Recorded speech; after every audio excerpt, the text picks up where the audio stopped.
Shalom, bendiciones familia, qué gusto estar nuevamente con ustedes en este su espacio donde estamos estudiando todo lo referente al primer siglo, sus cartas, sus escritos, sus sectas, sus partidos políticos, todo con la intención de poder aprender y estudiar de mejor manera lo que conocemos como el Nuevo Testamento, el Brit Hadashah, las cartas del primer siglo, las cartas apostólicas, los escritos nazarenos, como usted le quiera llamar, pero sabemos que es ese conjunto. Ahora, hemos estudiado hasta este punto quiénes eran los saduceos, quiénes eran los fariseos, quiénes eran los ebionitas, quiénes eran los nazrims o los nazarenos, que nos dimos cuenta que no tenía nada que ver con la conexión con la ciudad de Nazaret. Y ahora vamos a ver lo que conocemos como el Nuevo Testamento, lo que tenemos en nuestras manos, el documento, y vamos a ver qué podemos aprender para seguir indagando lo que es la cultura del primer siglo. Acuérdense, nosotros estudiamos a través de la escalera educativa, y dentro de la escalera educativa uno de los escalones es el contexto cultural, además del contexto geográfico, del contexto hasta se me olvidó la escalera. Pero vamos a empezar. Y tengo por aquí la naturaleza del Nuevo Testamento. Dice, antes de que el término testamento antes de que el término testamento se aplicara a un conjunto de escritos, se refería al trato especial de Dios con los seres humanos. Es lo que conocemos como la palabra testamento.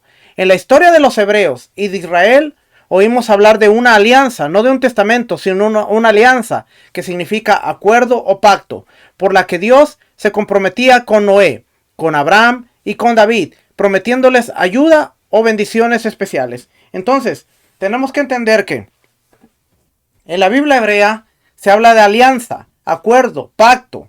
Más adelante nosotros vamos a tener, especialmente en el libro de los Hebreos, la palabra testamento, porque al cambiar el testamento o a punto de cambiar el testamento, y ahí es donde encontramos la palabra testamento como haciéndole alusión a la alianza, pero realmente alianza significa un acuerdo o un pacto, y este se identifica con el pacto que Dios hizo con Noé, Dios hizo con Abraham, Dios hizo con David, Dios hizo con el pueblo de Israel. Así es que, si seguimos leyendo, vamos a encontrar por aquí que dice, en la tradición, sin embargo, la alianza más notable fue la que Dios hizo con Moisés e Israel. Por ejemplo, Éxodo 19:5. Ahora pues, si en verdad escuchas mi voz y guardas mi pacto, seréis mi especial tesoro entre todos los pueblos de la tierra, porque mía es toda la tierra. Si nosotros vamos aquí a esta palabrita, pacto, no, esa no. Si nosotros vamos a esta palabra pacto, nos vamos a dar cuenta que esa palabra es brit, y tiene que ver con bendecir, pacto, compromiso, tiene que ver con matrimonio también. Karat brit, hacer un pacto. Babi brit, entrar en pacto. Hekim brit, establecer, confirmar o mantener un pacto. ¿Okay? Tiene que ver con un convenio. Esa palabrita de Éxodo. Si en verdad escuchas mi voz y guardas mi convenio, serás mi especial tesoro. Si encontramos en Éxodo 34:10 también, y Dios contestó, he aquí voy a hacer un pacto. Nuevamente, si nosotros vamos a esa palabra, pacto, va a ser la misma palabra, brit, compromiso, alianza, un agreement, un acuerdo, un contrato entre Dios y la humanidad, God and mankind. El T, no quiero abrir porque si lo abro se me va a ir lo que tengo ahí en la información.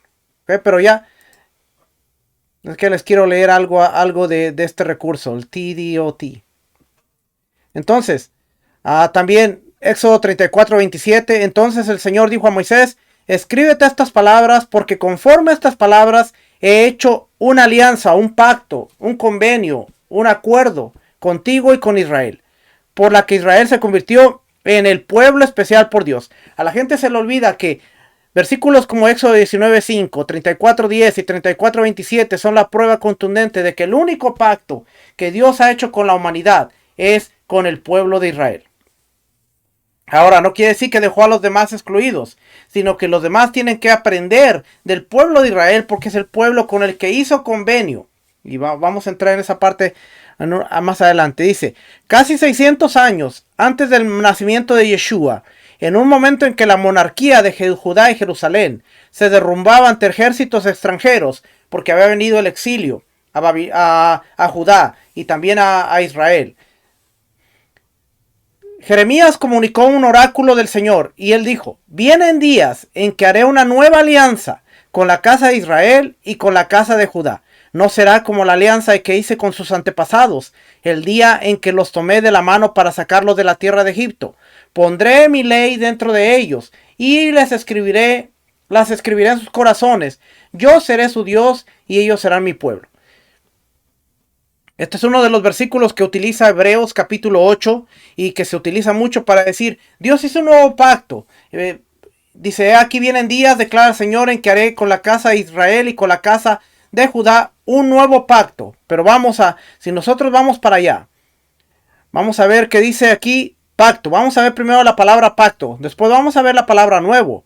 Pero si nosotros vemos la palabra pacto, va a ser la misma, brit, pacto, compromiso. Y vamos al inglés también, aquí dice agreement, covenant, contract, un acuerdo. Entonces, dice, haré un acuerdo. Ahora, no se salga de ahí porque dice un nuevo. Y ahorita vamos a ver esa palabrita de nuevo, ¿ok? Nuevo tiene aquí una connotación de renovado, aunque la renovación sea no como la alianza hecha con sus antepasados. Y puede que tuviera esa fuerza cuando lo utilizaron por primera vez los creyentes en Yeshua, al hacerse eco del lenguaje y los ideales de Jeremías. Por ejemplo, Pablo, 2 Corintios 3:6, el cual también nos hizo suficientes como ministros de un nuevo pacto, una nueva alianza, no de letra, sino del espíritu, porque la letra mata, pero el espíritu da vida. Momentito, vamos a ir a 2 Corintios, ya que estamos aquí, vamos a analizar 2 Corintios, porque es uno de los versículos que dice, ¿ves? Nosotros estamos en un nuevo pacto y nosotros ya no somos de la letra, sino del espíritu. Pero tenemos que leer la escritura en el contexto. Estamos leyendo una carta que no era para nosotros. Y si sacamos ese versículo de su contexto, pues sí, podemos decir a cabalidad que nosotros ya estamos en un convenio nuevo en donde la ley, la letra ya no tiene vigencia, sino que estamos en un convenio del espíritu. Pero ¿qué dice realmente todo esto? Tenemos que leer desde arriba. Ministros del Nuevo Pacto. Esta es la Biblia de las Américas, que tiene aquí un título. Fíjense lo que dice. Si nosotros seguimos leyendo más arriba, porque acuérdense que las cartas no tenían versículos ni tenían los capítulos, eran una carta seguida. Entonces, si seguimos leyendo desde aquí, vamos a ver desde el 14. Pero gracias a Dios, que en el Mesías siempre nos lleva en triunfo, y que por medio de nosotros manifiesta en todo lugar la fragancia de su conocimiento, porque fragante aroma del Mesías somos para Dios, entre los que se salvan y entre los que se pierden. Para unos, olor de muerte, para muerte, y para otros, olor de vida para vida. Y para estas cosas, ¿quién está capacitado? Pues no somos como muchos que comercian con la palabra de Dios, sino que con sinceridad, como parte de Dios y delante de Dios, hablamos en el Mesías. ¿Comenzamos otra vez a recomendarnos a nosotros mismos? ¿O acaso necesitamos, como algunos, cartas de recomendación para vosotros o de parte de vosotros? Vosotros sois vuestra carta, escrita en nuestros corazones, conocida y leída por los hombres, siendo manifiesto que sois cartas del Mesías, redactada por nosotros, no escrita con tinta. Acuérdense que después va a hablar que la letra mata, pero dice, no escrita con tinta, sino con el espíritu del Dios vivo, no en tablas de piedra, sino en tablas de corazones humanos. Y esta confianza tenemos hacia Dios por medio del Mesías, de que seamos suficientes en nosotros mismos para pensar que cosa alguna procede de nosotros, sino que nuestra suficiencia es de Dios, la cual también nos hizo suficientes como ministros de un nuevo pacto, alianza. Si nosotros revisamos esta palabra en el griego, La palabra va a ser diateque. Diateque. Y significa, no se quitó esto de aquí. Alianza, promesa, testamento. ¿Ve cómo viene aquí testamento? Si nosotros vamos a la Septuaginta, vamos a encontrar que la palabra, una de las palabras hebreas para diatique es brit. ¿Ve? Aquí está, brit.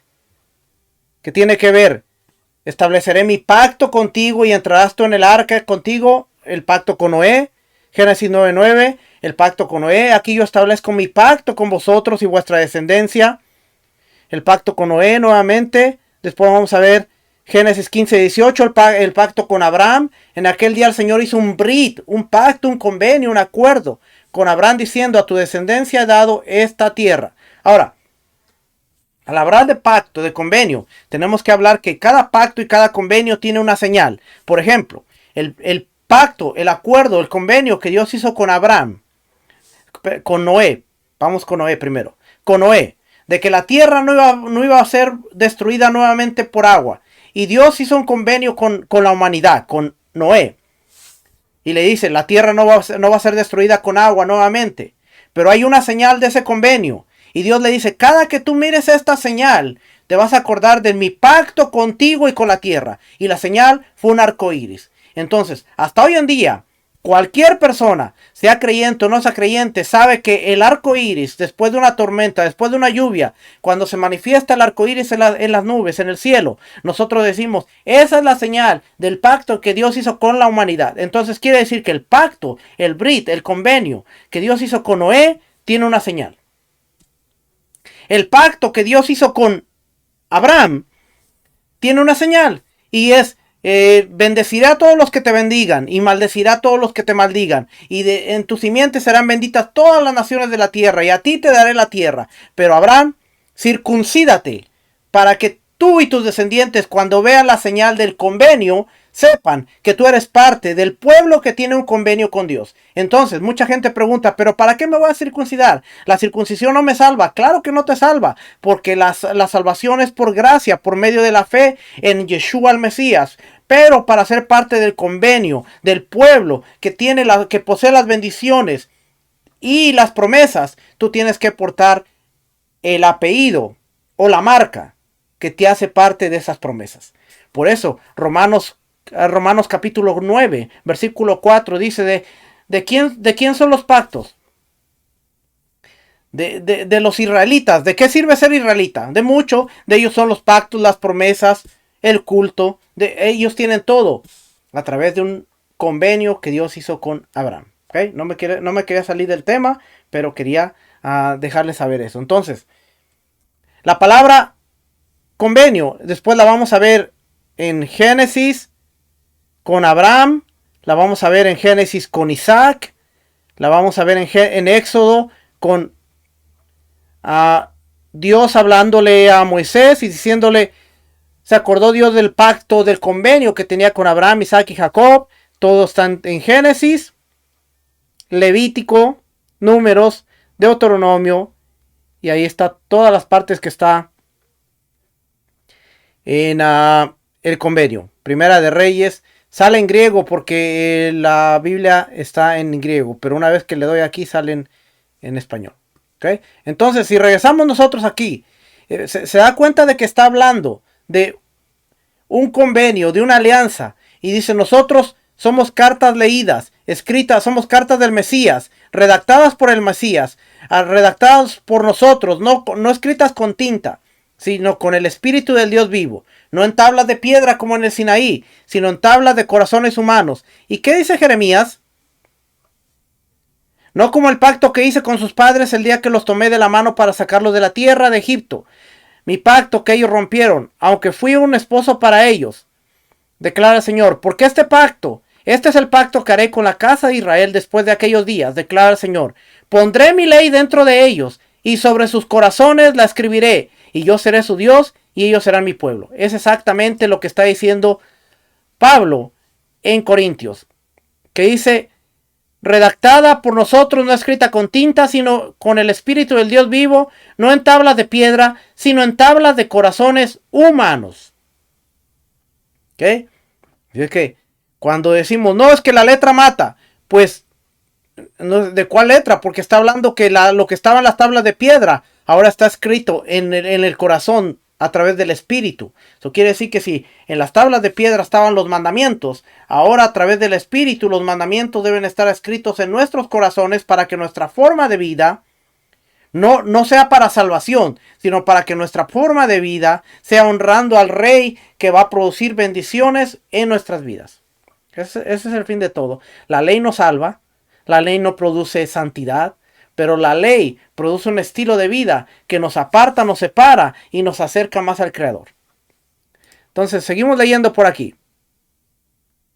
Gálatas 4:24 dice, esto contiene una alegoría, pues estas mujeres son dos pactos, dos convenios. Una procede del monte Sinaí, que engendra hijos para ser esclavos. Este es Agar. Ahora bien, Agar es el monte Sinaí en Arabia y corresponde a la Jerusalén actual, porque ella está en la esclavitud con sus hijos. Está haciendo una alegoría.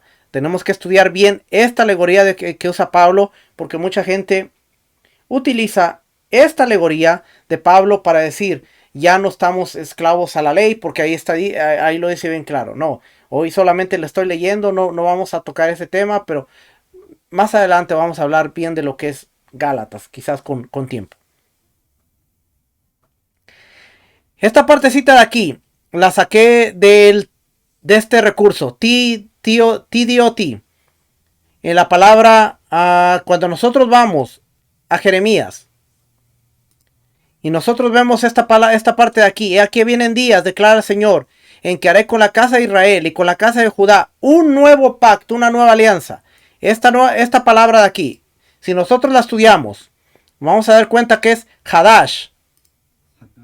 Hadash, nuevo. Pero una de las connotaciones que tiene nuevo es que también es fresh, como renovado. ¿Qué?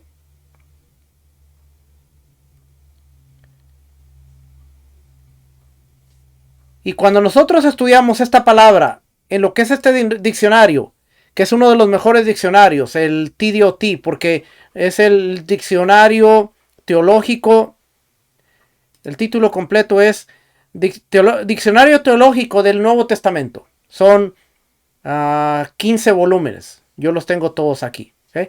Entonces dice, Hadash viene de Jodesh. De ahí cuando es Rosh Jodesh.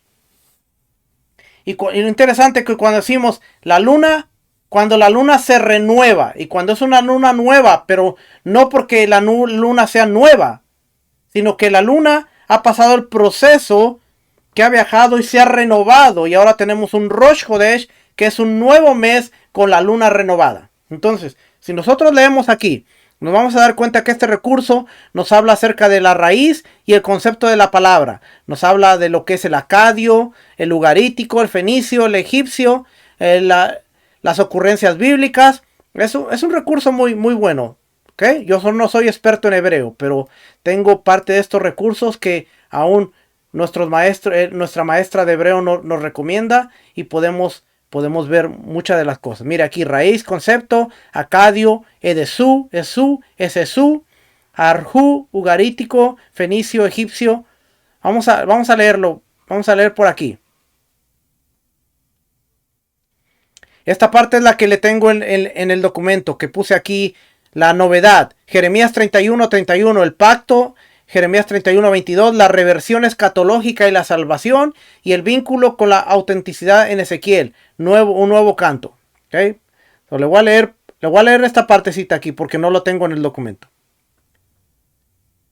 El acadio, edesú, la raíz, de donde viene la palabra hadash, hei, dalet, shin, aparece en acadio como edesú, ser o volverse nuevo. ¿Ve? Ser nuevo o volverse nuevo.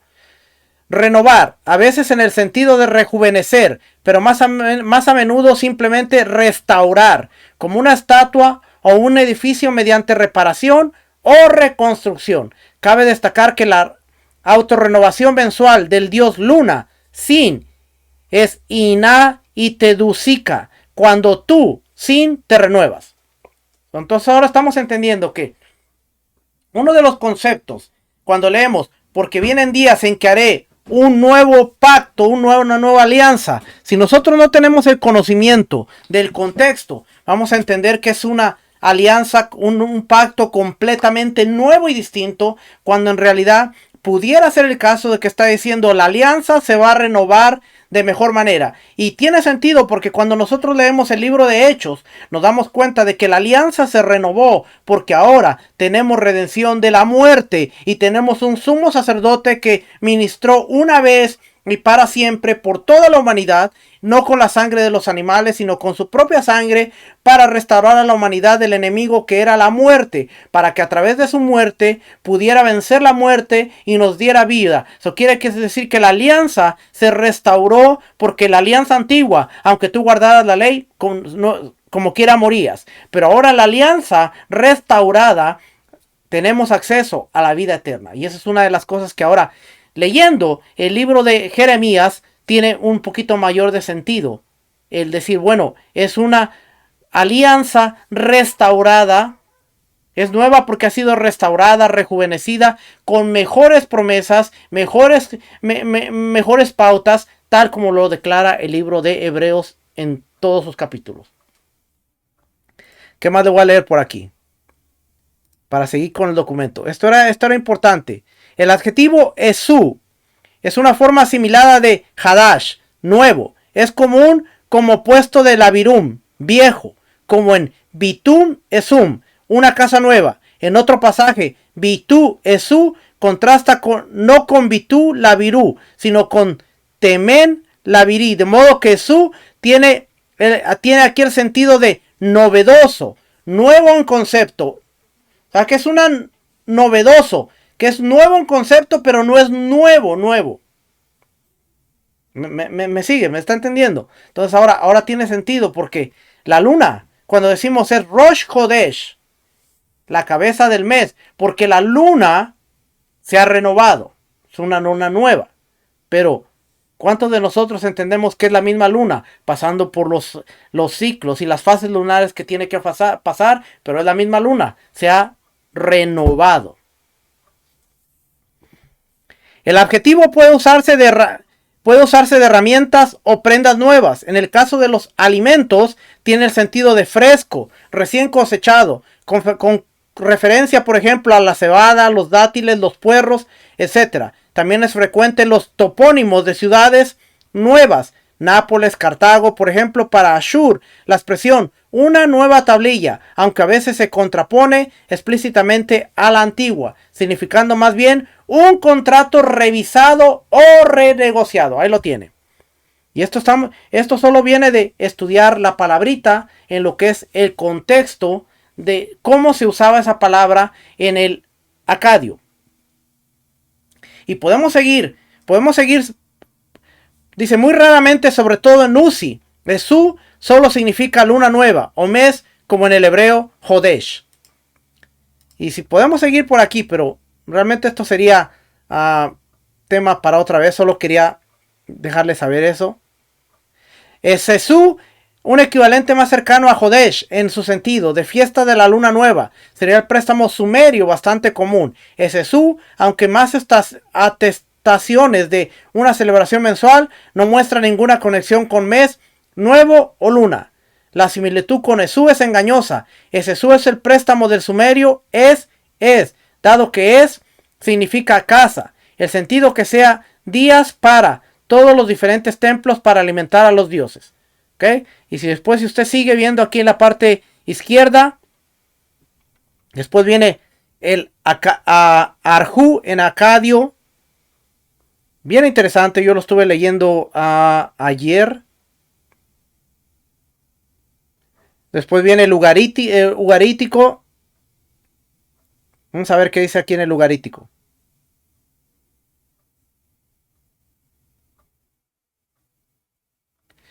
Ugarítico, fenicio, ugar. La HDT está atestiguado 18 veces en Whitaker. Gordon, sin embargo, observa 6 instancias del significado nuevo y 9 de renovar. ¿Ve? En fenicio también. 9 para nuevo. 6 para nuevo y 9 para renovar. Especialmente YHDT HRH, renovar la luna, y 5 de días de luna nueva. ¿Ok? So, ahí lo tiene. También está el concepto en egipcio.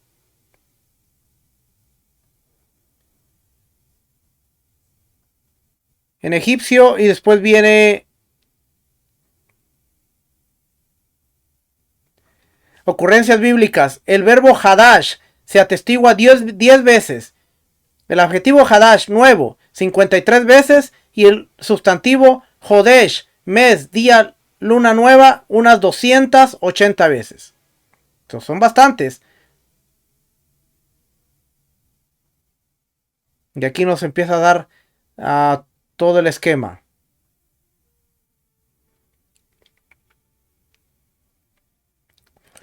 Las ocurrencias de Hadash se distribuyen de la siguiente manera: 10 en Isaías del 40 al 66, 6 en Salmos, 5 en Ezequiel y 16 en la historia deuteronomista. No hay un sinónimo preciso de nuevo en el Antiguo Testamento. El campo semántico incluye tarí, fresco, 2 ocurrencias, laj, húmedo, fresco. El sustantivo jodesh aparece 38 veces en Números, 9 veces relacionado con la edad mínima para ser contado por un censo. Por lo demás, mayoritariamente la fórmula el día del mes, 58 veces en Crónicas, Esdras 27 veces, en Ezequiel y 24 veces en Esther. Como sinónimo de mes, Yeraj aparece 12 veces. Y ahí está le estoy dando todo esto para que usted vea como una simple palabrita: haré un pacto nuevo. Oh, sí, lo tenemos figurado, ya sabemos lo que significa. Cuando lo venimos a ver a raíz de la explicación de lo que es la palabra, pues decimos, ok, ya no estoy tan seguro de que un pacto nuevo significaba algo nuevo, porque ahora significa algo renovado. Ahora, si nosotros vamos a la parte que le mencioné porque aquí sigue hablando de lo mismo. Es largo el artículo es largo. ¿Ok?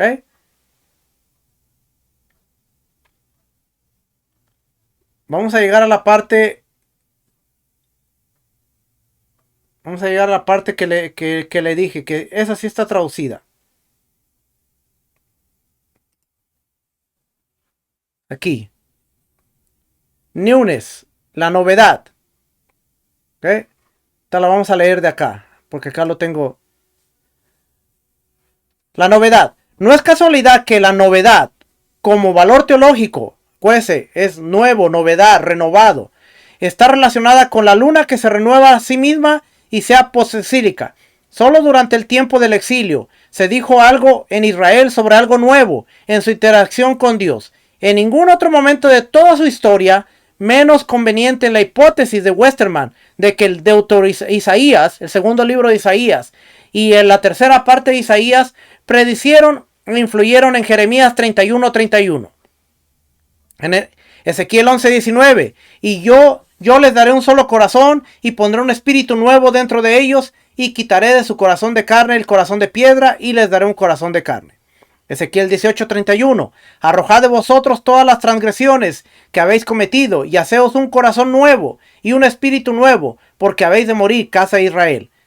Ezequiel 36:26. Además yo os daré un corazón nuevo. Fíjese que Jeremías habla de un pacto nuevo, pero los demás profetas están hablando de un corazón. Eso quiere decir que la renovación del convenio tiene que ver ahora con la renovación del corazón. ¿Y por qué? Porque hay la necesidad de hacer un nuevo convenio con Israel. Porque Israel apostató, porque Israel fue tras los ídolos, porque a través de la apostasía vino la invasión y ellos fueron dispersados. Entonces ahora Dios tiene que cambiar el corazón de ellos. Malaquías lo habla, yo lo estaba enseñando ayer. Malaquías capítulo 4. He aquí que vienen días en los que haré venir el espíritu de Elías. Él hará volver el corazón de los padres hacia los hijos y los hijos hacia los padres. Eso quiere decir que el corazón tiene que cambiar. Entonces hablamos de un convenio nuevo, hablamos de un pacto nuevo. pero se nos olvida de la renovación del corazón y se nos olvida de la renovación de las interacciones de los hombres entre los hombres y los hombres entre Dios. Ahora que estamos leyendo esto tiene sentido porque Jeremías habla de un nuevo pacto, una nueva alianza, y Ezequiel está hablando de un nuevo corazón que va a ocurrir en el mismo tiempo. Dice, y estos son como ejemplos normativos de novedad teológica o renovación teológica. Jeremías 31:31, la alianza interior. Esta palabra creo que está mal traducida. The Inward Covenant. La alianza, ya algo así como alianza interior, lo tradujo literal. En medio de las de líricas, promesas del retorno del exilio, y justo después de la proclamación de la responsabilidad individual, en lugar del clan, Ezequiel 18:2 dice, ¿qué queréis decir al usar este proverbio acerca de la tierra de Israel? Que dice, los padres comen las uvas agrias y los dientes de los hijos tienen dentera. Jeremías 31:34 anuncia, he aquí vienen días, dice Adonai, en que haré una nueva alianza, o más bien si lo leemos en el contexto hebreo sería, haré una renovación del Brit con la casa de Israel y con la casa de Judá. No como el Brit que hice con sus padres, cuando los tomé de la mano para sacarlos de la tierra de Egipto. Mi Brit que ellos rompieron, aunque por el Brit, me había convertido en su Baal, su marido. Como en el matrimonio, dice Adonai, pero este es el Brit que haré con la casa de Israel después de aquellos días, dice Adonai. En hebreo, hará puesto mi ley, Torah, dentro de ellos, y la escribiré en sus corazones, y yo seré su Dios, y ellos serán mi pueblo. Ya no enseñarán cada uno a su prójimo, ni cada uno a su hermano diciendo, conoce a Adonai, porque todos me conocerán, desde el más pequeño de ellos hasta el más grande. Dice Adonai, porque perdonaré su iniquidad, y no me acordaré más de sus pecados. La novedad masiva de este pasaje es la interiorización de la religión. Esto dictará el nombre adoptado, no solo por la nueva alianza en la tierra de Damasco relacionada con el Qumran, sino por también la nueva alianza o Nuevo Testamento, fundado sobre la enseñanza de Yeshua, principalmente como un libro y solo secundariamente la designación de un libro. Jeremías 31:22, la revisión escatológica de la salvación. Jeremías 31:22 habla de una cosa nueva, aparentemente relacionada con la cosa nueva de Jeremías 31:31. Fíjense lo que dice 31:22. ¿Hasta cuándo andará errante, hija infiel? Porque el Señor ha creado algo nuevo en la tierra. La mujer rodeará al hombre. Está en conexión con la cosa nueva de Jeremías 31:31, la nueva alianza, que nos da la pista principal sobre el valor teológico de la novedad en la Biblia, o lo nuevo en la Biblia. Versículo 22 es el punto culminante de varios oráculos, porque Adonai ha creado Hadashah, una cosa nueva, o una mujer nueva en la tierra, a saber, la hembra irá por ahí como un guerrero varón, ininteligible, pero sugestivamente moderno, tal como está. Este pasaje no tiene ninguna variante hebrea real, incluso cuando la retrotraducción intenta reconstruir un borlaje para las primeras versiones. Aparentes paralelismos en otras partes del Antiguo Testamento o del Tanaj han suscitado innumerables intentos de interpretación. 1. La mujer, Israel, volverá, incluso sin enmendar, por Teshuvah, su Geber. Adonai como Gibor. En Isaías 9:5, la mujer maldita se convertirá en una dama. 3. Se abre un camino. 4. Una mujer corteja o protege. Deuteronomio 32:10. O corre o se convierte, como en Isaías 14:10.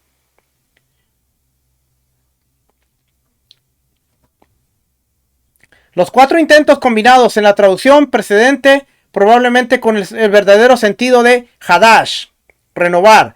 Todo será diferente. Todos los valores se invertirán. Incluso cosas tan profundamente arraigadas como la psicología de los sexos se pondrá patas para arriba. Esto es como la apocatastasis escatológica gnóstica. En el Evangelio de Tomás 22, Tomás 101, Tomás 114, Pantón, Hechos 3:21 dice, a quien el cielo debe recibir a quien el cielo debe recibir hasta el día de la restauración de todas las cosas, acerca de las cuales Dios habló por boca de todos sus santos profetas desde tiempos antiguos. Mire, si nosotros vamos a Hechos 3:21 y vemos esta palabrita, restauración.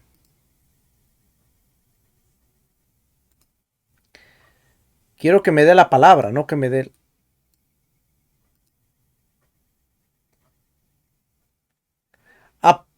Apocatastasis, restauración.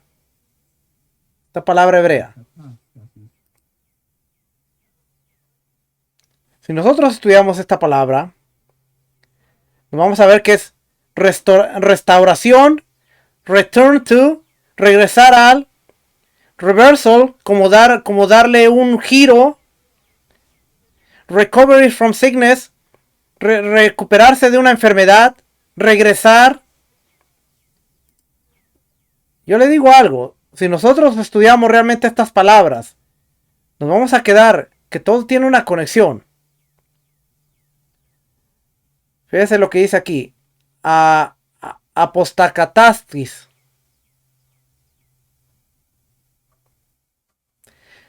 No me quiere traducir. Dice aquí, el sentido básico es restaurar a la condición temprana. Ahí ya quiso. Sentido básico, restaurar una condición anterior. De aquí se derivan los siguientes sentidos principales. Restaurar o devolver una propiedad arrendada, algo prestado, con una objeción personal, para que yo sea restituido cuanto antes. ¿Ve? Restaurar edificios. Este también es uno de los...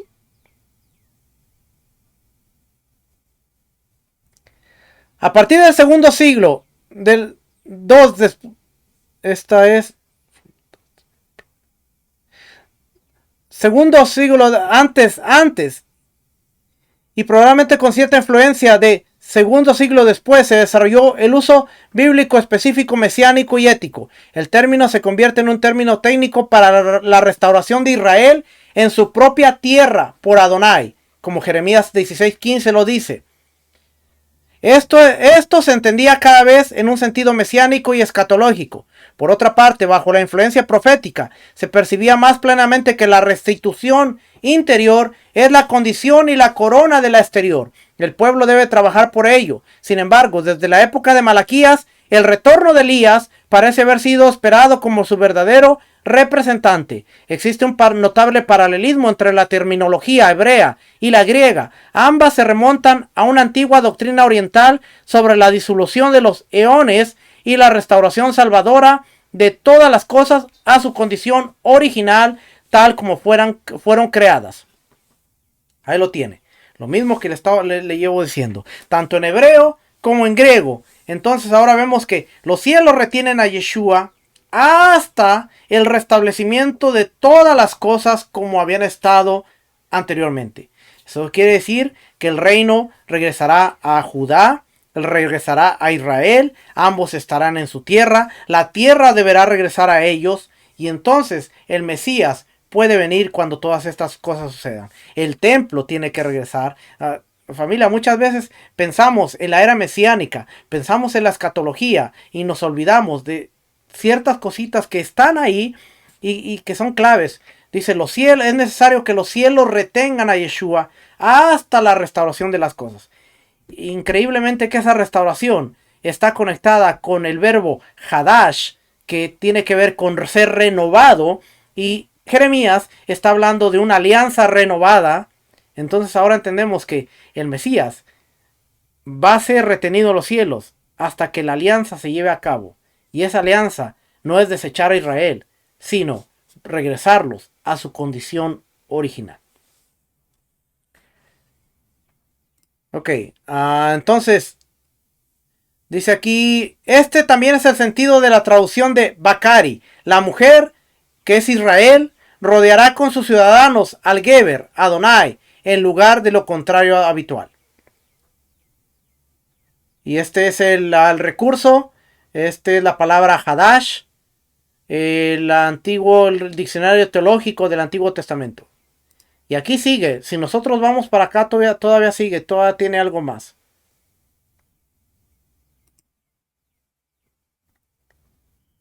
¿Dónde estamos?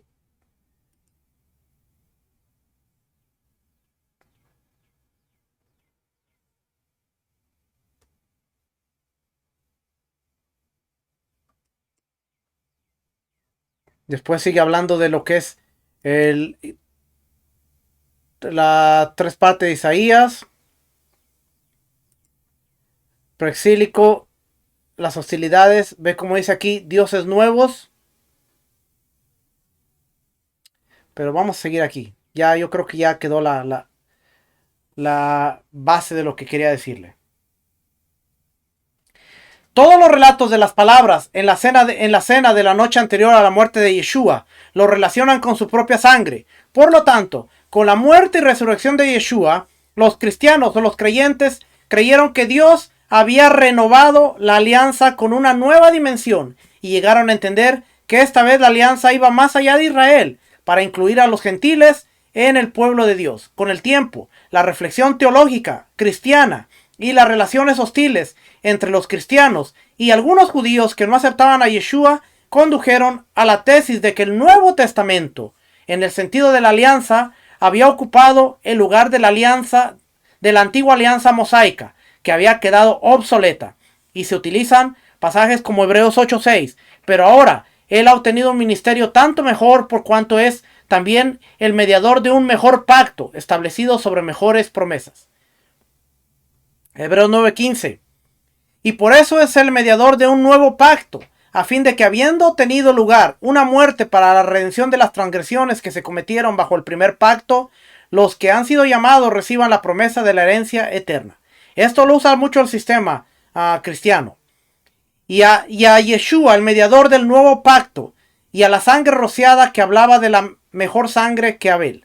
Pero fíjense lo que leímos aquí. Con el tiempo, la reflexión teológica cristiana y las relaciones hostiles entre los cristianos y algunos judíos que no aceptaban a Yeshua condujeron a la tesis de que el Nuevo Testamento o el sentido de la nueva alianza había ocupado el lugar de la antigua alianza mosaica que había quedado obsoleta. Hubo un progreso. Número 1, hubo una reflexión teológica.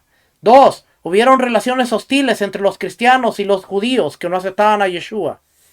Y llevaron a creer que el nuevo pacto había sustituido al antiguo y que ahora Israel había quedado desechado porque ahora nosotros somos los portadores del nuevo pacto. Eso es lo que se enseña, se predica y se estudia por todos lados. ¿Y qué se utiliza? El Nuevo Testamento, porque es el documento del nuevo pacto. Por eso yo empecé esta clase de esta manera, porque usted habrá dicho, bueno, que esto no se trataba de el Nuevo Testamento o los escritos. Sí, pero si yo no le daba toda esta base al principio, no íbamos a entender por qué hay una diferencia a la hora de ver las escrituras. ¿Por qué yo no puedo entender de la misma manera? Porque yo estoy viendo el documento y estoy diciendo, no, ese es la nueva alianza que Dios hizo conmigo, porque el nuevo pacto quedó desechado y ahora nosotros somos portadores de una nueva alianza. Así que yo sabía por qué la introducción tenía que ir de esa manera. ¿Okay? Es que vamos a por aquí. Por supuesto, incluso entonces que hubo este cambio, las escrituras de Israel seguían siendo las escrituras para los cristianos, porque ellos no tenían escrituras. Solo en el siglo II, a partir de los años 100, 150, tenemos constancia de que los cristianos utilizaron el término Nuevo Testamento para referirse a un conjunto de sus propios escritos, lo que en última instancia condujo al uso de la designación Antiguo Testamento para las escrituras de Israel y Nuevo Testamento para las escrituras de los cristianos. Pasarían aún varios siglos antes de que los cristianos de las iglesias latina y griega llegaran a un amplio acuerdo sobre las 27 obras que debían incluirse en una colección normativa o canónica. La siguiente subsección tratará en general la historia de cuándo un libro del Nuevo Testamento fue reconocido como canónico. El instinto de que los posibles lectores de los libros del Nuevo Testamento necesitan un trasfondo apareció pronto. Los detalles sobre los libros del Nuevo Testamento, por ejemplo, autor, circunstancias de composición, es importante. Se facilitaban en los prólogos adjuntos a los evangelios y algunas de las epístolas a finales del siglo II, si no antes, y en un antiguo fragmento que lleva el nombre de Muratoriano, que puede datar de la misma época.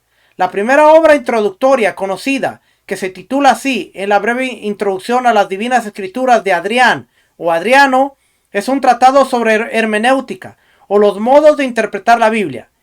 En los 1000 años siguientes, diversas obras que podrían considerarse introducciones recopilaron y repitieron información de tradiciones pasadas sobre los libros bíblicos. Sin embargo, el honor de ser la primera introducción científica al Nuevo Testamento corresponde a una serie de escritos realizados en 1689 a 1695 por el sacerdote francés Richard Simon, que estudió cómo se habían escrito y conservado los libros del Nuevo Testamento en diversos textos y versiones. Sus conclusiones fueron consideradas escandalosas, tanto para los protestantes más tradicionales como para los católicos. Oiga bien, lo que este hombre escribió, él estudió cómo se habían escrito y conservado los libros que conocemos como Nuevo Testamento, en sus diferentes textos y sus diferentes versiones. Las conclusiones de él fueron consideradas tan escandalosas como para los protestantes más tradicionales como para los católicos. ¿Qué encontró este hombre? Que de repente escandalizó a todo el mundo. Bueno. A finales del siglo XVIII y a lo largo del siglo XIX, las introducciones se convirtieron en el vehículo de especulaciones contradictorias sobre la historia del cristianismo primitivo. Lo oyó bien, especulaciones contradictorias.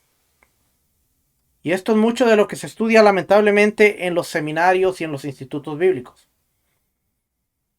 Pregúnteme cómo sé, porque yo recibí materias de esto y yo sé cómo son las introducciones a la Biblia y las especulaciones contradictorias, y es un tema que yo lo estudié y yo pensaba que estaba bien, pero ahora que estoy del otro lado viendo la información que tenía, de hecho por ahí tengo libros, todos los libros que usé en el instituto, ahí los tengo, no me desecho de ellos, ahí los tengo. Y ahora con más ganas los voy a sacar porque tengo que darle una revisadita, y mis notas, estoy seguro de que las notas por ahí las tengo también, y voy a empezar a revisar las notas que tenía hace aproximadamente 15 años y las notas que tengo ahora. Se convirtieron en el vehículo de especulaciones contradictorias sobre la historia del cristianismo primitivo, ya que los eruditos atribuían diversos libros del Nuevo Testamento a distintas escuelas de pensamiento de los siglos I y II. Esto es algo que quizás usted no sabe. Y si no sabía, déjeme darle la mala noticia. Lo vamos a leer más adelante, pero le voy a dar la mala noticia ya de antemano, que muchos de los escritos que usted considera que son del autor que dice, muy probablemente no son del autor. Académicamente se han probado que muchas de las cartas de Pablo, especialmente las cartas conocidas como las pastorales, no fueron escritas por Pablo, sino por la escuela de pensamiento que se levanta y crece con Pablo, pero da su crecimiento explosivo después de Pablo. Primera, segunda, tercera de Juan, y muy probablemente el Evangelio de Juan no fue escrito por Juan.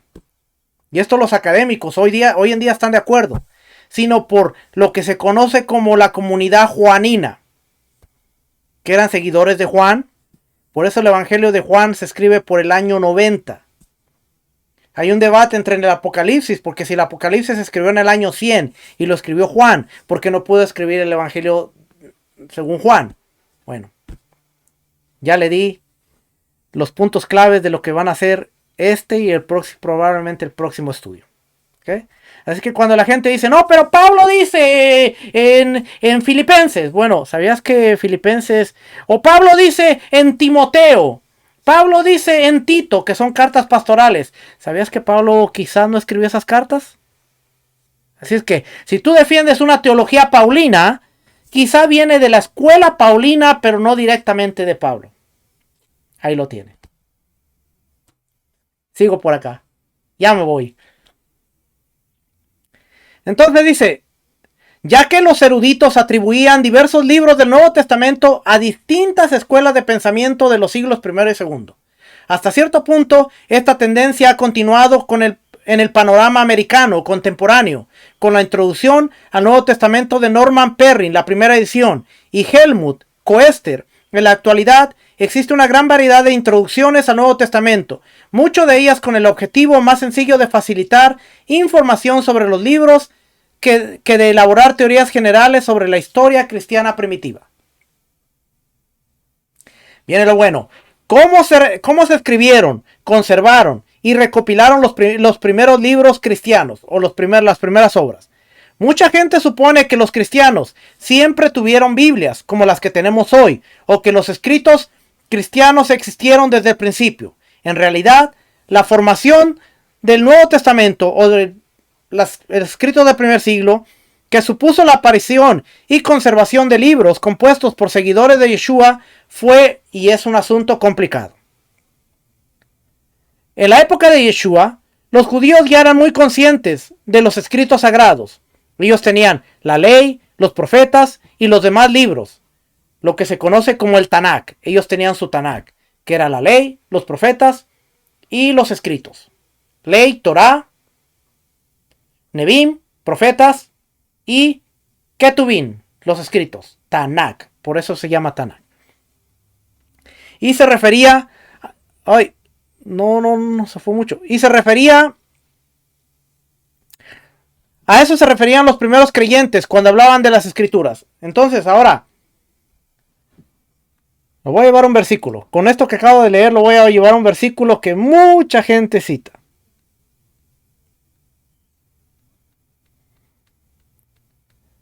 Estoy siendo un poquito malo porque mire que estuve casi una semana en cama y tengo que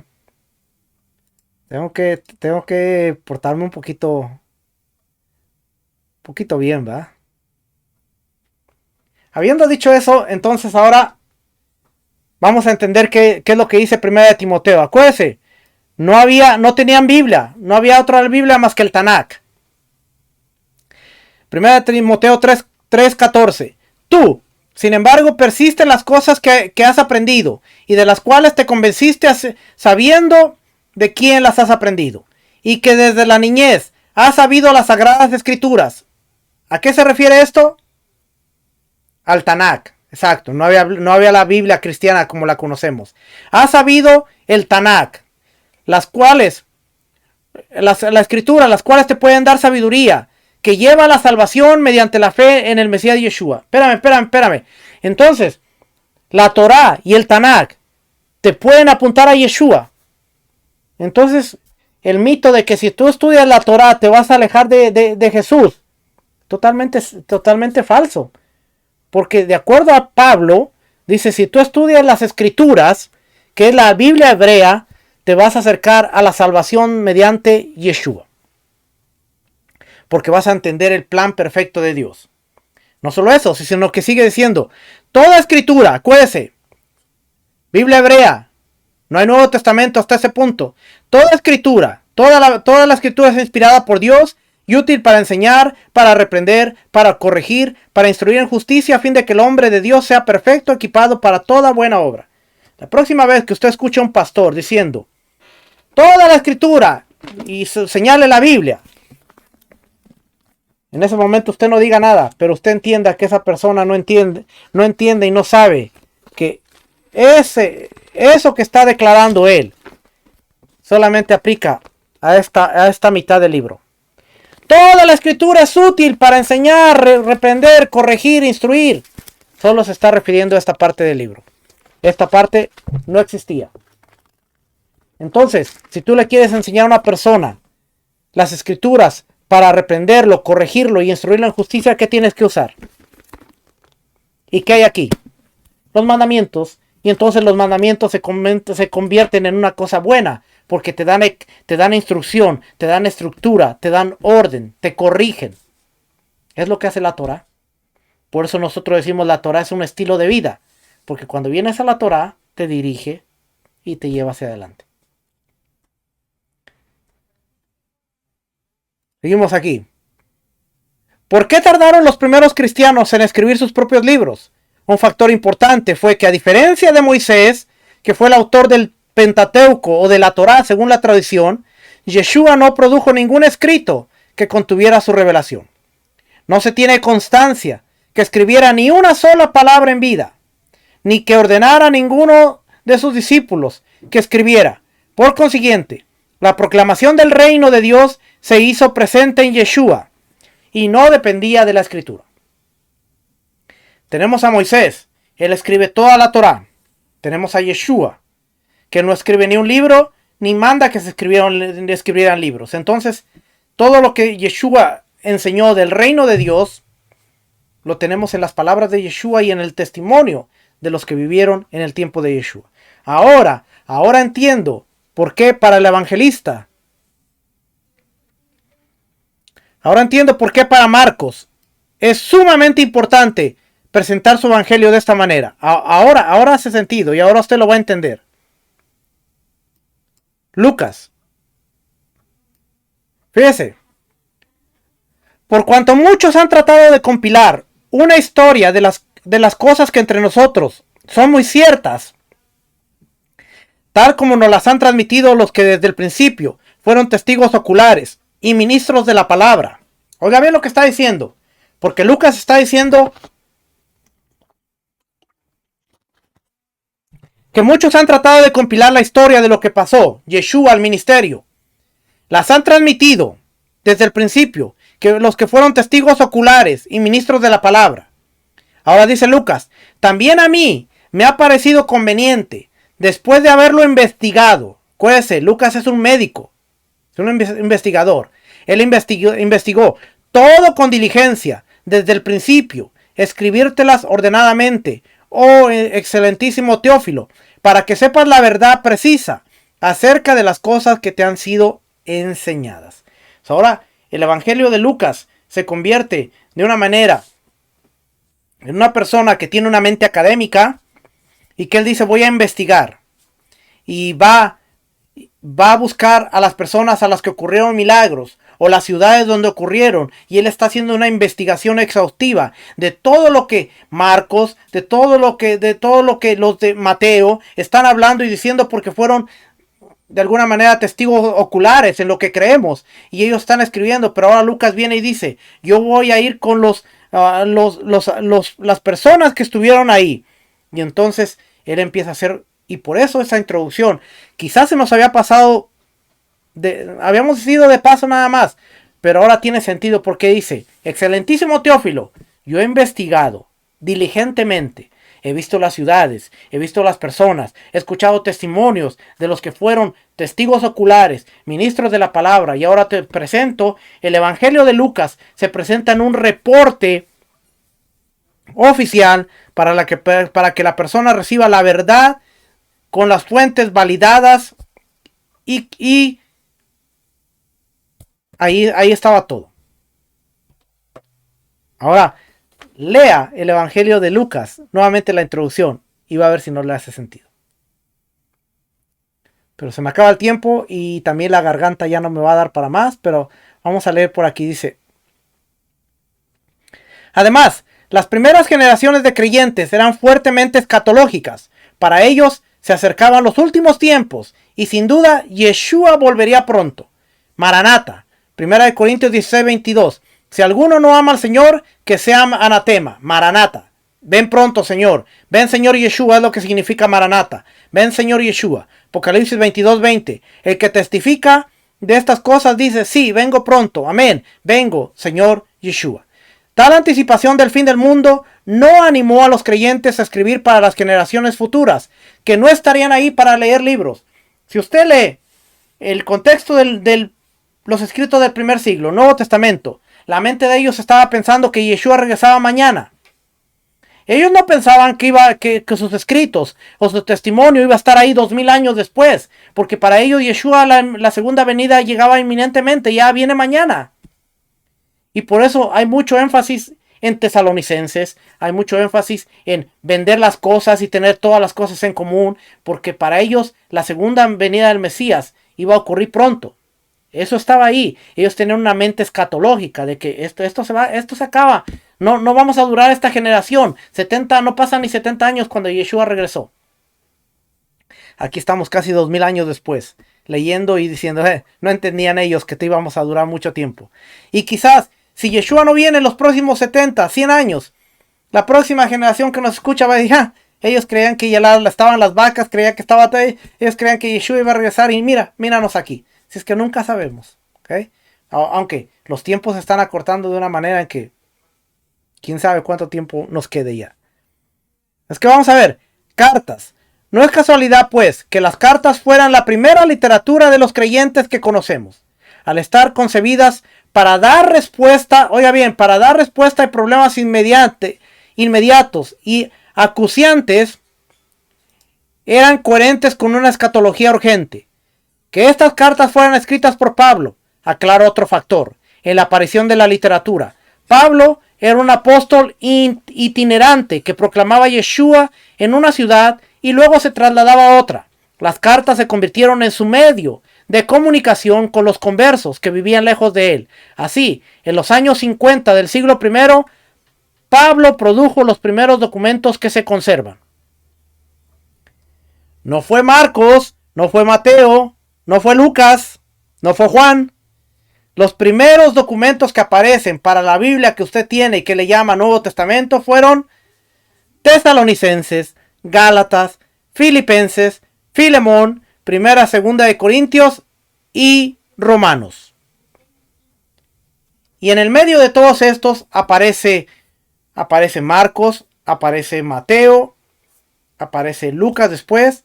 Y sabemos que Juan aparece mucho más adelante. Así es que el primer documento en escribirse, de hecho, es Gálatas.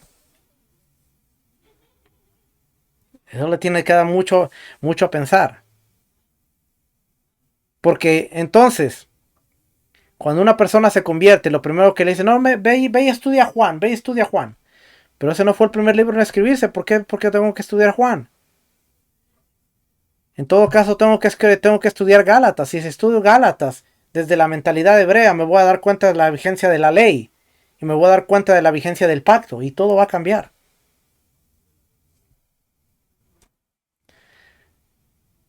Dice aquí, Tesalonicenses, Gálatas, Filipenses, Filemón, Primera, Segunda de Corintios y Romanos. Cada uno de ellos tiene un tono y un énfasis diferente que corresponde a lo que Pablo percibía como necesidades de la comunidad respectiva en un momento determinado. Esto es importante, porque ahora no podemos agarrar versículos de las cartas sin entender qué era lo que Pablo estaba percibiendo como necesidad de la comunidad en ese momento en el que lo escribió. Este hecho debería hacernos ser cautos a la hora de generalizar en referencia a la teología paulina. Pablo no era un teólogo sistemático, sino un predicador evangelizador que en un momento dado hacía hincapié en un aspecto de la fe en Yeshua y en otro hasta en un punto que puede parecernos incoherente.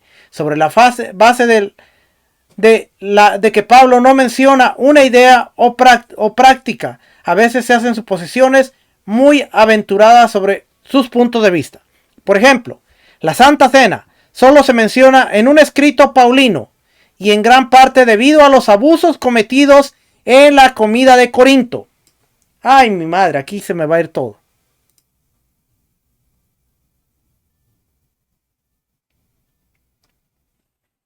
Primera de Corintios 11.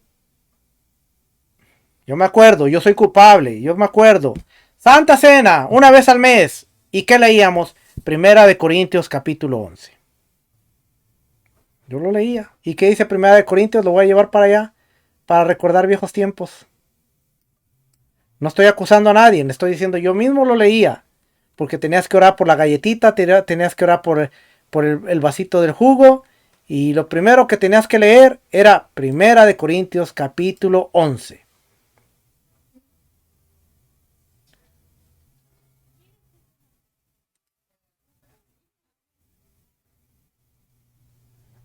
Dios mío. Es capítulo 11. Capítulo 11. No estaba tan perdido. Pero al daros estas instrucciones, no os alabo, porque no os congregáis para lo bueno, sino para lo malo. Oiga bien el contexto, ¿ok? Porque normalmente nosotros empezamos a leer desde el versículo 23. Porque yo recibí del Señor lo mismo que os he enseñado, que el Señor Jesús, la noche en que fue entregado, tomó pan y después de dar gracias lo partió y dijo: esto es mi cuerpo que es para vosotros, hacer esto en memoria de mí. Y luego viene la copa. Y todas las veces que comáis este pan y bebáis esta copa, la muerte del Señor proclamáis hasta que Él venga. De manera que ya usted lo sabe. Pero vamos a ver, versículo 17. Pero al daros estas instrucciones, no os alabo. Tenemos que leer qué está hablando aquí. La mujer en la iglesia. Está hablando del orden de la mujer y del hombre. Está hablando capítulo 10 de la libertad.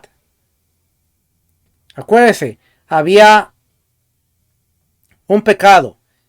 Un muchacho estaba acostándose con la esposa de su papá.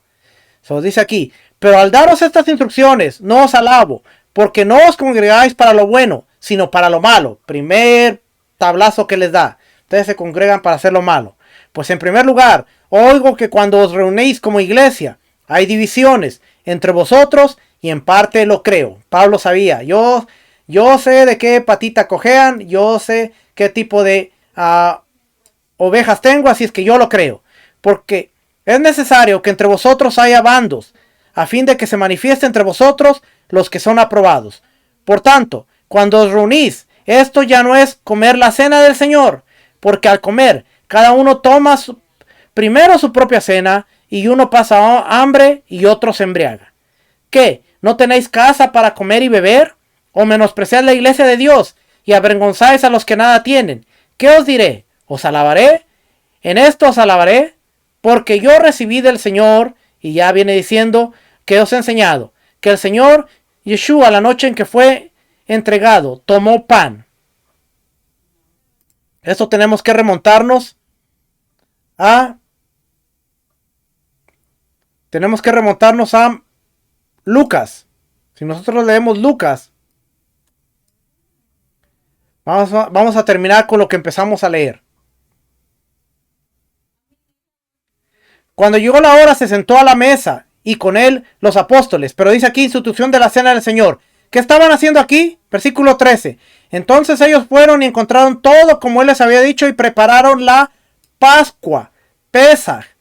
Entonces, cuando Pablo está hablando de como el Señor hizo, se está refiriendo a Pascua, Pesaj, la cena de Pesaj, no a la galletita y el jugo de cada mes, que esa es la Eucaristía cristiana impuesta por Constantino en el concilio de Nicea. Pero no me meto ahí, no voy a hablar de ello, así es que solo para darle los temas, los puntos históricos.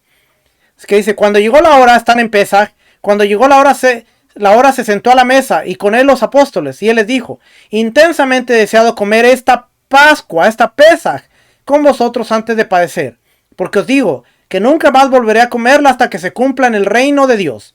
Y habiendo tomado una copa, después de haber dado gracias, dijo: tomar esto y repartirlo entre vosotros, porque os digo que desde ahora en adelante no beberé el fruto de la vid hasta que venga el reino de Dios. Y habiendo tomado pan, después de haber dado gracias, lo partió y les dio diciendo: esto es mi cuerpo que por vosotros es dado, hacer esto en memoria de mí. De la misma manera tomó la copa después de haber cenado, diciendo: esta copa es el nuevo pacto. Nuevo. Esta palabra, estoy curioso de esta palabra, nuevo.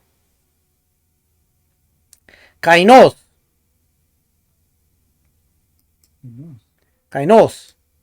Nuevo, recién hecho, sin estrenar, no usado. A fresh, a new. Tiene que ver con, en una parte yo vi que que tiene que ver con renovado también. No me acuerdo dónde lo vi, pero tiene que ver con renovado. Creo que aquí. Kainos, new. Pero una de las raíces es akainizo, to renew, restore. Enkainizo, to renew, renovar, ¿ve? Akainosis, renewal, renovado, restaurar. Así es que la idea está ahí también. Esta es la renovación de la alianza en mi sangre, que es derramada por vosotros. Mas he aquí la mano del que me entrega. Ahora, vamos a leer esta parte. Y habiendo tomado pan después de haber dado gracias, lo partió y les dijo: esto es mi cuerpo que por vosotros es dado, hacer esto en memoria de mí. Vamos a leer Corintios. Porque yo recibí del Señor lo mismo que os he enseñado, que el Señor Yeshua, la noche en que fue entregado, tomó pan, que estaba haciendo Pesaj. Después de dar gracias lo partió y dijo: esto es mi cuerpo que por vosotros hacer esto en memoria de mí. Después tomó la copa. Así es que está hablando de Pesaj. ¿Ok? La próxima semana vamos a seguir aquí. A mediados de los años 60, la muerte había llegado a los más famosos de la generación anterior. ¿Qué pasó después? ¿Qué aprendimos hoy? Aprendimos lo que es una palabrita, renovación, en el concepto de Jeremías 31:31. Aquí vienen días en que haré un nuevo pacto, una renovación de la alianza. Lo mismo que con Lucas, donde dice: esta es la sangre de la renovación del pacto. Aprendimos que muchos de los escritos que atribuimos a Pablo y algunos otros discípulos realmente no lo escribieron ellos. Y eso lo vamos a ver más a fondo la próxima semana. Y aprendimos también que, por ejemplo, tomar textos como Corintios, que Pablo está atacando o está yendo directamente a una situación específica. Y en este caso está hablando, la única vez que Pablo habla de la Santa Cena o de Pesaj, tiene que ver con el desorden que había en Corinto y les está dando instrucciones de cómo tomar la cena correctamente. La Santa Cena, Pesaj, Pascua. ¿Qué hace la gente que no tiene el conocimiento, incluyéndome a mí, en un momento? Tomar 1 Corintios capítulo 11 y decir: porque yo aprendí del Señor lo mismo, y tomó pan y levantar la galletita y decir: este es el pan. Tomando un versículo que decimos que Pablo escribió, sacándolo de contexto para darle una aplicación espiritual y teológica que Pablo nunca dijo y que no era la intención de Pablo. Pero ¿cómo entendemos eso? Estudiando. Así es que los espero la próxima semana para seguir estudiando este tema. Mire, yo soy bien apasionado en cuanto a la historia. A mí me gusta mucho la historia. De hecho, yo tengo en mi canal la historia del cristianismo. Tengo como 60 videos que hice de pura historia del cristianismo. Porque si hay algo que no podemos negar, usted puede negar la teología, usted puede negar cualquier cosa, pero si hay algo que no podemos negar, es la historia. Porque la historia es verificable. Y si yo le aseguro que si usted ahora mismo vaya a hacer un estudio, usted personalmente, ¿cuál fue la primera carta que se escribió del Nuevo Testamento? O le va a aparecer Gálatas, o le va a aparecer los nombres que les dije, pero no le va a aparecer Mateo. Gálatas, Tesalonicenses, Filipenses, Corintios, Romanos. Lo más seguro, y de esto yo sí tengo seguridad porque lo he validado, es que fue Gálatas, la primera carta que escribió Pablo. Eso quiere decir que si Pablo escribió Gálatas y ya estuvo el altercado, y después está el concilio de Jerusalén ahí por el año 50 y algo, Hechos 15. Fíjense lo mucho de la historia que está corriendo conjuntamente con el libro de Hechos. El libro de Hechos, en lo personal, para mí, debería ser uno de los libros más estudiados para nosotros, pero no teológicamente, sino históricamente, porque ahí le va a hablar de los viajes de Pablo, de las sinagogas, de las comunidades que había fuera de Jerusalén, cómo el movimiento de los del camino se fue expandiendo hacia afuera. El libro de los Hechos. Pero regresamos la próxima semana. Ya la garganta se cerró. Así es que el Eterno les bendiga, el Eterno les guarde. Nos vemos, familia. Gracias. Gracias por cada una de sus oraciones. Gracias porque tuvimos una semana un poquito difícil, pero bendito sea el Eterno que nos concede salud y estamos de pie y estamos, no voy a decir más fuertes que nunca, pero esperamos estar más fuertes que nunca y para seguir adelante. Así es que también gracias públicamente a mi esposita que fue mi enfermera y es mi enfermera, siempre me cuida, siempre me atiende y por sus cuidados y por la bondad de Dios, aquí me tiene nuevamente con ustedes. Así es que gracias, les amo, les agradezco. Nos vemos la próxima semana. Shalom, bendiciones, shalom.